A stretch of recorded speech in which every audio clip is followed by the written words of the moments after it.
Drafting in Superflex, your strategy could change quite a bit depending on your league size. And today, we're breaking down exactly how to win in 8, 10, and 12 team formats. These teams were drafted in 3 wide receiver formats, especially in 8 and 10 team leagues. Make sure you have that third wide receiver spot or an extra flex spot just because there's so many more guys to go around. For 8 team, it's really important to know that you can wait at quarterback. Like QB is so deep this year and only 16 are going to be starting each and every week. And so you see that strategy here that I did with Drake May and Jordan Love. And right now, if you're looking at Fantasy Pros ECR, they have Jordan Love, QB 16, Drake May, QB 17. I personally have them higher. I think for Drake May, like we saw last year, he was named the starter in week 6. He averaged 16.8 fantasy points per game. He ran for 421 yards during that stretch. And all the while, Patriots had the worst offensive line in the league. They addressed this by signing Morgan Moses. They drafted Will Campbell at number 4 overall. They bring in Stephon Diggs. They draft Trevion Henderson. They bring in Kyle Williams. And you've got the new regime change at head coach and offensive coordinator. So I think with May, like all signs are pointing up. I think he has the talent to be really an excellent passer in this league on top of what he does in terms of rushing yards. Now, with Jordan Love, he was the QB 17 last year, but he was injured. He only missed those 2 games, but he wasn't necessarily really himself. But all you have to do is look back to 2023 and he was QB 5 that year. And then just look at Love's rushing production, right? Like being injured last year, he had 83 rush yards and 1 rushing touchdown. But the year prior, he had 247 rush yards and 4 rushing touchdowns. So I think, we know he's a good passer. The interceptions, do definitely scare me a little bit with Love because he does like to sling it out. But they bring in a wide receiver with their first round pick for the first time in a very long time. So, assuming they get back toward more normal neutral passing, I think Love could be in for a big season. And I want to highlight these 2 players because, look at the other teams. Like how many can you confidently say are that much better at the position? Like, right, team 1 anchored by Allen is for sure. We've seen Mahomes' fantasy ceiling, but he was QB 11 last year and QB 8 in 2023. And I think team 2 is kind of a similar story with Lamar at the top and then Herbert, but Herbert should be fairly low volume, which limits his ceiling. And then, team 4, I would say is kind of a wash with Stroud and Goff. Team 5, I like that build quite a bit. And team 6 could argue that, my QBs have a similar ceiling. Now, team 7 and 8 are going to be tough to beat at the position, but team 7 has major running back question marks and team 8 has, wide receiver question marks. So overall, the point I'm trying to make here at quarterback is, if you are okay with these guys, in the teens, you can really afford to wait. Now, at the wide receiver position, this is where I'm going to be at a massive advantage compared to the rest of the league. Start things off with Jamar Chase. He was the wide receiver 1 last season by more than 4 half PPR points per game. He got his contract. The defense is still going to be bad. CeeDee Lamb, he was wide receiver 1 in 2023. Like he still finished as wide receiver 8 last year, despite Dak missing half the season and him having a shoulder injury. And then, now they bring in George Pickens, who I think can draw some, nice coverage to the outside. And I don't necessarily worry too much about CeeDee's target volume because in 2023, when he was the wide receiver 1, like Jake Ferguson saw 102 targets, which I think is too high. And I think more of those will shift over in Pickens' direction.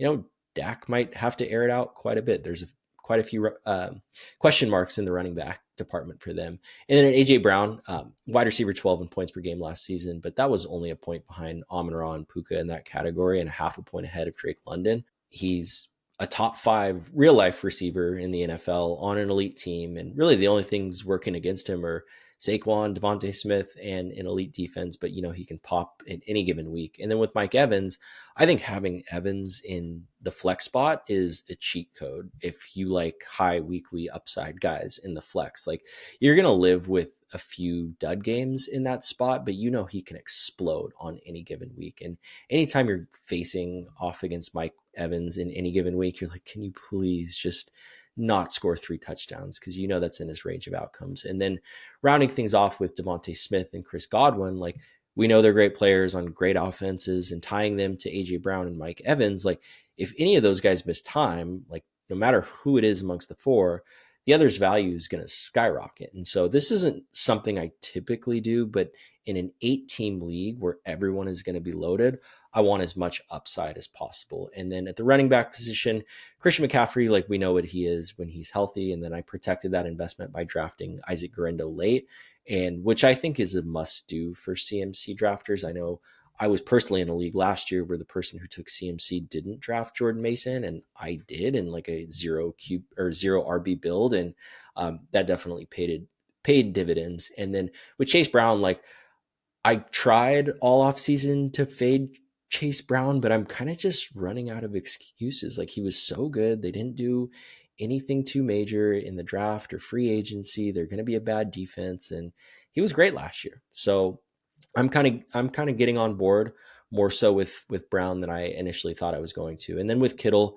the fact that he's pretty consistently drafted multiple rounds behind McBride and all he does is finish top 5 at the position, makes him one of my favorite targets this year. And he also just signed a 4-year extension. We know Debo's gone. Ayuk might start on the pup, so Kittle could easily lead this team in targets. Now, moving over to the 10-team format. So similar to 8-team leagues, I wanted to showcase that you can still be patient at quarterback.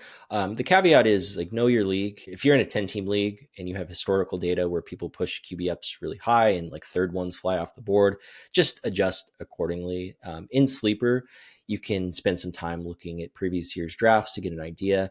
If your league is converting to Superflex for the first time, maybe just look where QBs typically go and you'll have a pretty good idea. Now it's like Lamar and Allen, like round 2 picks, and like even Tua gets pushed up, or do you see mostly like late round QBs outside of the top tier of studs? But even though I waited, I think I did pretty well at the position. So, Kyler's never finished outside the top 10 when he's played more than 14 games. He also said he wants to run more. If the connection with Marvin Harrison grows, that is going to elevate his ceiling even further. And then with Dak, unfortunately, he was injured last season, but was the QB3 in 2023 and now gets a new weapon with George Pickens. So I think, even waiting a little bit, I ended up with 2 really good players. And then with wide receivers, probably sensing a theme of how I like to draft wide receiver in 3 wide receiver leagues. Like I'm usually going into the draft with the plan to start 4 each week, obviously 1 being in the flex spot. And this quartet at the top really needs no introduction. And then I rounded out with Matthew Golden and Brandon Ayuk. I think it's kind of just icing on the cake because I can be patient with Golden's development. If he does truly become that number 1 for Jordan Love, that's going to be a steal.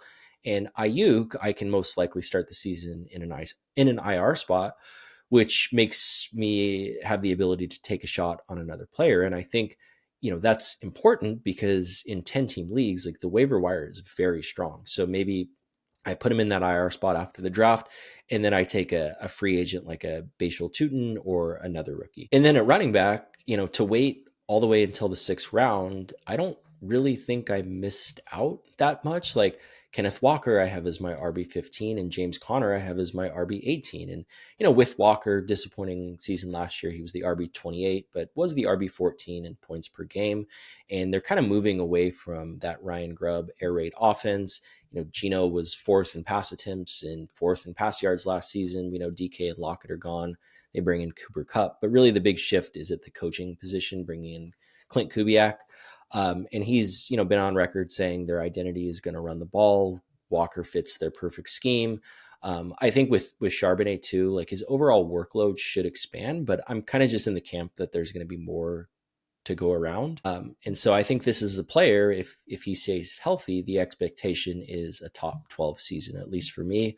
And that's exactly what we were saying about James Conner last year. And shifting over to James Conner, pretty much a full healthy season, finished as the RB10. And like we said, that's what he is when he's on the field, and nothing really changes in this offense. So similar with Walker and Conner and, guys like Kamara as well, like you're going to have to probably anticipate missing, them missing some games, but when they're on the field, they're absolute studs for where you can get them in drafts. And then with DeAndre Swift, Swift gets a lot of flack, but overall his finishes aren't bad. Like even last year in what was a pretty dismal offense and system overall, like he was RB19 and they didn't really do anything in the draft outside of Kyle Monangai late. And even if he gets on the field, it would be more of a power back role. And I don't know. I was very out on Swift. And the more I think about it, it's like, okay, he is at least safe. So if one of those two guys does miss time, I feel like I can confidently plug him in. And then with Javonte Williams, like another guy that survived the draft in free agency in terms of like notable guys. I know they brought in a couple rookies, and I like Jaden Blue as like a deep sleeper, but there's no guarantee he's going to get a role. So, rounding it out with Javonte is at least a little bit safe. And if he does bounce back, you never know. And at tight end, I definitely punted tight end in a big way to kind of just see how it played out, and ended up with Zach Ertz. Like last year, he's got a ton of targets. Like he was the tight end 7, and the team re-signed him. But I'm not super optimistic about that one. That might end up being a waiver wire play, but we'll see. Team league. So this is the format where you really don't want to wait at quarterback. I would say like don't necessarily force it, but for me, like starting this draft off with Jaden Daniels, I'm not going to pass up the last player in my tier 1 of guys. So I have it Allen, Lamar, Daniels. So that's, a great start in my opinion in 12 team, and really a good start in any format, because Daniels, we know, has the ability to finish as the QB1 overall. And I think kind of double clicking into that further, like after Daniels, I have Burrow and Hurts in kind of their own little mini tier. And then I have Mahomes and Baker in another little mini tier. So if you're really in on those guys, go for it. But I would probably wait in that spot. And if you look at the Fantasy Pros ECR right now, they have Bo Nix at QB8, who I personally have question marks about. But between he and QB20, there's Kyler, Goff, Herbert, Purdy, Caleb, Fields, Dak, Jordan Love, Drake May, Stroud, Trevor Lawrence, Tua.